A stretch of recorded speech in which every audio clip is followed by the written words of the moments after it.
On to the weather now. Hurricane Debby has made landfall in Florida this morning. In a briefing earlier, Governor Ron DeSantis said that 3,000 members of the state's National Guard are on standby and for search and rescue operations. The storm has already slammed the Gulf Coast with heavy rains, flash flooding, and powerful winds. At least 200,000 customers in the Sunshine State are without power already. Georgia and South Carolina are also bracing for the hurricane's impact. And CBS News correspondent Tom Hanson is in the thick of things. He is tracking the latest from Crystal River, Florida, where we can already see the flooding has started. What are things like where you are? Hey there, Anne-Marie. Well, as you mentioned, yeah, the flooding has started and it is moving quickly. By the minute, it seems the water just keeps getting higher and higher. For instance, this area behind me, there's a house right there, and that is an island where all these trees stretch out. Now it's pretty much submerged.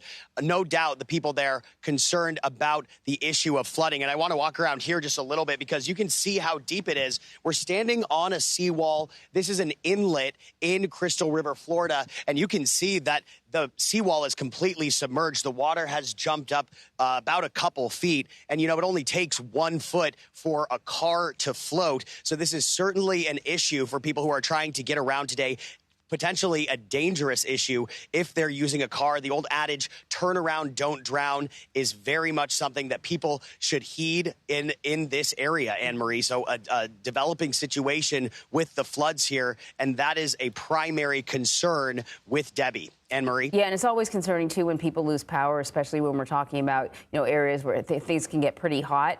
Over 200,000 customers in Florida without power. How are officials handling that?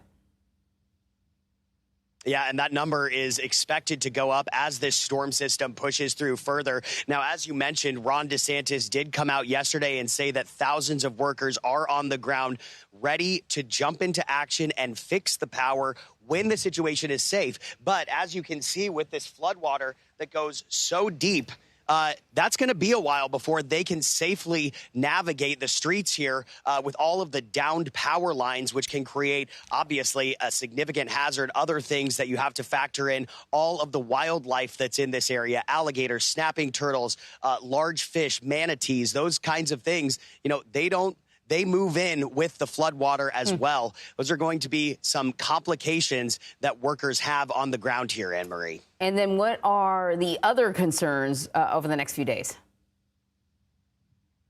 Yeah, well, as we look ahead, the storm's path is bearing down on Georgia and South Carolina, and they should be in for some of the same things that we saw here, if not worse, perhaps even a stronger storm that picks up steam as it goes out to the Atlantic.